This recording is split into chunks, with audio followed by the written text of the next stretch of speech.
Oi, pessoal, tudo bem? Na aula de hoje, nós vamos dar início a um novo tema em física. Vamos entrar nos estudos de ondulatória. Vamos lá? Então, uma onda, que é o objeto de estudo dessa área de ondulatória, né? As ondas e os fenômenos causados por ondas, é sempre uma perturbação que se propaga em um meio sem transportar matéria. Transporta energia, mas não transporta matéria. Num modo geral, né, nós vamos sempre entender uma onda como uma perturbação em um meio, que vai se propagando por esse meio, e nós vamos estudar ao longo desta aula de hoje quais as classificações para as ondas, né, e quais os tipos de perturbação, como a gente define cada tipo de onda por conta dessa perturbação causada. Quando a gente pensa em classificar uma onda, nós temos três tipos de classificação. A classificação em relação à natureza das ondas, em relação à sua direção de propagação e em relação à direção de vibração. Nós vamos iniciar com a classificação em relação à natureza das ondas e vamos ver alguns exemplos. Quando nós falamos em natureza das ondas, nós podemos classificar as ondas de duas formas, entre ondas mecânicas e ondas eletromagnéticas. Notem que a partir dessa definição a gente vai ver algumas curiosidades que vocês talvez nunca tenham parado para pensar em relação aos filmes que a gente assiste, em relação a alguns fenômenos. Vamos lá. As ondas mecânicas são aquelas que precisam de um meio material para se propagar. Elas não conseguem se propagar em meio onde há ausência de matéria, como o vácuo, por exemplo. Então, precisa aí, né, de um meio onde tenha matéria, porque essas ondas vão, né, ser propagadas ao longo desta matéria, ao longo deste material. Alguns exemplos: som, ondas numa corda, ondas na superfície de um lago. Uma coisa bastante interessante das ondas mecânicas, né, pegando como exemplo o som, é que como não tem propagação de ondas mecânicas em meios onde tem ausência de matéria, como o vácuo, a gente não consegue produzir som, por exemplo, no espaço. Quando a gente observa aí, né, os filmes de guerras interestelares ou de viagens ao espaço, ou mesmo, né, Star Wars tem guerra lá nas estrelas, enfim, esses tipos de filmes, se eles apresentam produção de som no espaço, né? Tem uma explosão, você ouviu a explosão acontecer na cena lá do filme, eles não refletem aí, né? Essa parte científica, né, de propagação das ondas, uma vez que o som, enquanto onda mecânica, precisa de um meio para se propagar. Então, não tem como a gente ouvir uma explosão no espaço. Como é que os astronautas conseguem se comunicar no espaço, né? Eles têm um sistema de comunicação, né, de transmissão aí entre os seus equipamentos, né? Eles não conseguem fazer uma produção de som. Se eles colocarem isso, tirar o capacete e falar, né, não vai ter propagação de som por conta disso. O som precisa aí de um meio material. Então, os filmes que não apresentam sons no espaço, conceitualmente, eles estão certos, né? Aqueles que apresentam sons no espaço, a gente vai dar aí uma licença poética para a cena, né? Mas em relação aos conceitos científicos, eles estão errados. Uma onda eletromagnética é aquela que não precisa de um meio material para se propagar. Um grande exemplo é a luz. Então, se a gente aproveitar o exemplo, né, anterior do som, onde no espaço não há produção de som, no espaço há como a luz se propagar por conta aí de ela ser uma onda eletromagnética e não precisar de um meio material para isso. Uma coisa bastante interessante é que se acontecer uma explosão no espaço, a gente consegue observar a explosão, né, a produção de luz dessa explosão, a energia que essa explosão gera aí na forma de luz, mas a gente não consegue ouvir essa explosão, né? Como nós já caracterizamos aí o som como onda mecânica.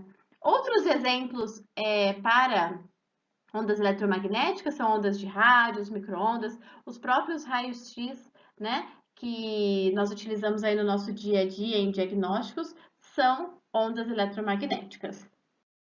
Nós podemos classificar as ondas também em relação à sua direção de propagação. Em relação à direção de propagação das ondas, elas podem ser classificadas de três formas, como unidimensionais, bidimensionais e tridimensionais.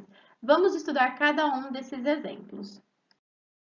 Então, as ondas unidimensionais são aquelas que se propagam em apenas uma direção. Se a gente observar a onda que tem aqui na nossa imagem, né, ela é unidimensional, está sendo aí propagada, né, ela está sendo transmitida em uma única direção. E um exemplo bastante comum é a onda que a gente produz, né, oscilando aí uma corda. Se a gente prender uma corda em uma extremidade, começar a oscilar ela para cima e para baixo na sua outra extremidade, nós produziremos uma onda unidimensional. A onda bidimensional é aquela onda que é formada aí, né, no plano, em duas dimensões. A gente consegue ver a propagação dela, né, como ela é transmitida a partir do material em suas duas dimensões, no plano, na superfície.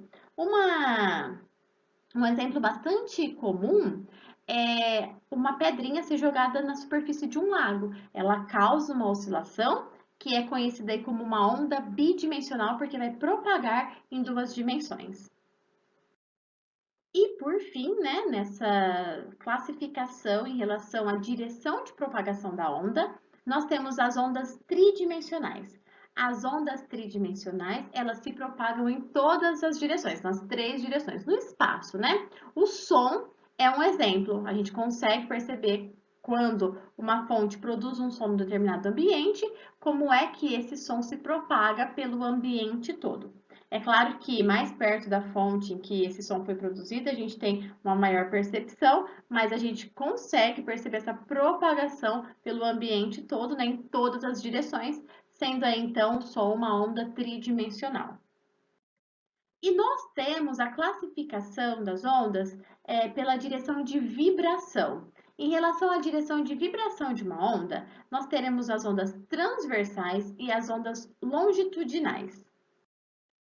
A onda transversal é aquela em que a direção de propagação é perpendicular à direção de vibração, ou seja, se a gente observar como a onda se propaga, a sua vibração acontece com um ângulo de 90 graus em relação à propagação. As ondas longitudinais são aquelas em que a propagação e a vibração coincidem na mesma direção. E aí a gente vai conseguir observar essa diferença na nossa próxima tela, onde a gente vai ter aí a produção de uma onda longitudinal e de uma onda transversal. Notem como é interessante essa diferença na direção de vibração. Aqui no exemplo, a gente pode ver então essa diferença, né, entre as ondas transversais e as ondas longitudinais. Quando a gente observa aí nessa direção de vibração, olha só a onda transversal, né? Ela tem aí uma direção de vibração que forma um ângulo de 90 graus com a direção de propagação da nossa onda, que nesse caso é em linha reta. A onda longitudinal tem a mesma direção de propagação, né, que é essa onda, né, que é em linha reta, e aí a gente vai perceber a diferença, né, na interferência que esses dois tipos de onda causam aí nessa mola, que é o nosso material. Então, uma onda transversal primeiro, seguida então de uma onda longitudinal. E faz bastante diferença, né, aí para o tipo de interferência e para o tipo de fenômeno que a gente vai observar cada uma dessas direções de vibração. Mais uma vez, a onda transversal e, por fim, a longitudinal. E aqui nós temos os elementos de uma onda para a gente começar a notar aí, né, quais são os elementos mais importantes da onda, as informações que essa oscilação, quando colocada aí, né, de forma gráfica para a gente, é importante que a gente saiba, né, destacar quais são os aspectos mais importantes dessa análise gráfica.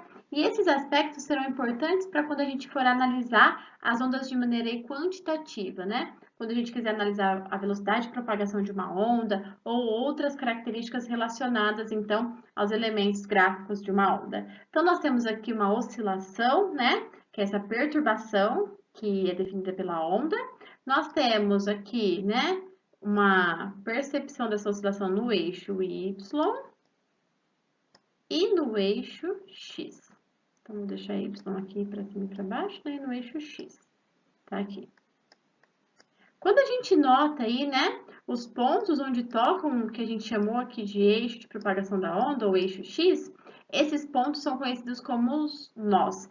São os pontos de menor oscilação que essa onda pode ter, menor perturbação que ela causa ali são nesses pontos, né, os pontos onde ela tem menor oscilação.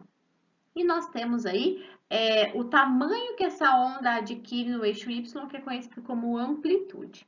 Então, o tamanho que ela adquire aqui no eixo Y, tanto em Y positivo quanto em Y negativo, é o nosso valor de amplitude e ele é sempre igual para cima ou para baixo. Tamanho dessa propagação aí, né? A amplitude dessa propagação, o alcance dessa propagação lá no eixo Y. É bastante interessante a gente perceber que os pontos mais altos da nossa onda, né? Que estão aqui nos maiores valores para Y, são conhecidos como crista e os pontos mais baixos como vale. Sabe quando o surfista fala que está lá na crista da onda? Ele está querendo dizer que ele está no ponto mais alto da onda que ele está enfrentando aí, e a gente conhece como ponto mais alto da nossa oscilação essa informação aí de crista. Nós temos uma outra informação bastante interessante aqui, que é o comprimento de onda, que a gente utiliza essa letrinha aqui, grega conhecida como lambda, que vai ser a distância de uma crista a outra ou de um vale até outro. Ou ainda, se a gente estiver falando de nós, é o intervalo aí, né, entre três nós, é a distância entre três nós. Então, se eu pegar lá da origem, vou até pegar outra cor, ó, da origem, 1, 2, 3 nós, aqui tem um comprimento de onda. Ou se eu pegar de uma crista até outra, tem o mesmo intervalo de espaço aí, né? Tem o mesmo valor de espaço, que é o comprimento de onda. Ou de um vale até outro, tem aí o nosso valor também de comprimento de onda. Esse comprimento de onda é indispensável a gente conseguir analisar ele, né? Porque ele vai nos ajudar a calcular mais para frente, né, nas nossas próximas aulas, a velocidade de propagação de uma onda. Tendo analisado, então, as primeiras informações para as ondas, né, classificação em relação à natureza, direção de propagação, direção de vibração e os elementos principais, né, os elementos gráficos principais aí de uma onda, nós vamos fazer dois exemplos para treinar um pouquinho os conceitos da aula de hoje. Então, no primeiro exemplo, ele pede para a gente classificar com M as ondas mecânicas e com E as ondas eletromagnéticas. Vamos item a item para pensar aqui um pouquinho nessa definição. Lembrando que as ondas mecânicas são aquelas que precisam de um meio material para se propagar e as ondas eletromagnéticas, elas não precisam de um meio material para se propagar. Então, vamos lá, ó. Ondas do mar. As ondas causadas nas águas do mar são ondas mecânicas. Então, tá aí, Mzinho. Ondas sonoras. Nós já vimos que o som é uma onda mecânica, precisa de um meio material para se propagar. Tá aí também Mzinho. Ondas de radiofrequência. São ondas eletromagnéticas. Frequências aí do rádio. Ondas nas cordas de um piano. A gente já sabe que o sistema do piano, lá quando a gente aperta a tecla do piano, ele vai fazer aí uma interferência numa onda, numa corda, né? Uma onda numa corda de um piano. Então, é mecânica também. Precisa da corda lá para ter essa interferência. Bluetooth, ou Bluetooth, é eletromagnética. Ainda bem, né, que a gente consegue ter aí essa propagação de informações, né, sem precisar de um meio material para se propagar. Raio-X, eletromagnéticas, a gente viu na parte teórica da aula. E outras produzidas pelo ultrassom, apesar de a gente não ter uma frequência que a gente não consegue perceber pelos nossos ouvidos, um ultrassom também é um tipo aí de onda mecânica, que vai precisar de um meio material para se propagar. E quem já fez ultrassom aí para ver a área da bexiga ou essas áreas aí abdominais, a gente sabe que a gente precisa ter bebido bastante água para a bexiga estar bem cheia de água para facilitar a propagação dessa onda de ultrassom. Então, já sentiram aí na pele se você já fez esse tipo de exame. Então, mecânica, eletromagnética, mecânica, eletromagnética, eletromagnética e mecânica estão aqui na letra B de bola. Aqui no segundo exemplo, eu trouxe, né, com valores numéricos, um gráfico de uma onda, de uma oscilação, para a gente, então, analisar qual é a nossa amplitude e qual é aí o nosso comprimento de onda e ele falou que no eixo Y e no eixo X está tudo em metros. Então, estão no Sistema Internacional de Medidas, essas medidas aí de amplitude e comprimento de onda. Então, vamos lá, ó. Amplitude é o valor que a gente atinge máximo aqui em Y. Então, tá aqui nossa amplitude, tanto para cima quanto para baixo no eixo.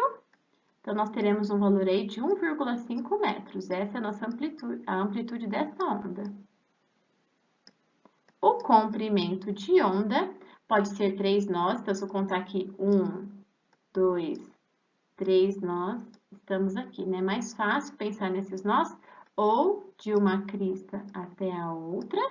Se aqui é 2, aqui vai ser 1, 2, 3 aqui no meio, 4, 5. Então, foi de 1 a 5, ou de 0 a 4, ou mesmo de um vale a outro, ó, de 3. A gente pensar no outro vale que vai se formar aqui, ó, vai se formar aqui em 7. Então, todas as formas da gente analisar o comprimento de onda aqui, vai nos oferecer, né, um comprimento de onda de 4 metros. Ok? Mais fácil aqui, como a marcação está por nós, ó, 0, 2, 4, 6, é pegar aí essa distância, né, ou esse intervalo entre 3 nós. Então, tá aqui o nosso comprimento de onda de 4 metros, ok? Pessoal, na aula de hoje nós demos início aos estudos das ondas na física. A área que estuda as ondas e os fenômenos ondulatórios é conhecida como ondulatória na física. Os conceitos iniciais desta aula estão nas páginas 42 a 46. Eu vou deixar os exercícios de 1 a 2 das páginas 49 e 50 e o exercício 1 da página 57. Façam com carinho, com atenção, que a gente corrige na próxima aula. Bons estudos, até a próxima. Eu estou morrendo de saudades e aqui eu vou deixar uma mensagem para a semana de hoje, né? Sorria, você está sendo, você é muito amado. Um beijo, se cuidem e até a próxima.